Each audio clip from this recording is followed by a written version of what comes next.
一般喙齿痛原因有皱起、牙周病或者是齿裂等。通常伊着皱起造成的痛痛才较快。如果皱起的范围伤过大，影响着神经，通常需要根管治疗的介入，也就是俗称的抽神经。台咱市立病院齿科部医师李浩伟表示，虽然目前传统的根管治疗成功率有90%以上，但对着第一届根管治疗失败，再次治疗的成功率嘛会下降。因此，根尖的手术嘛是一种治疗的选择，尤其是毋是有用显微镜，成功率嘛有50%的差别。这个廖小姐是，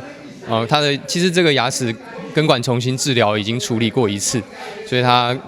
在根管治疗部分做了很多次。那她的假牙品质也还不错。那她无法再用根管治疗去处理的情况下，用手术对她是比较适合的方式。而且其实她比较紧张，所以如果多次的来诊，可能会让她很有压力，所以就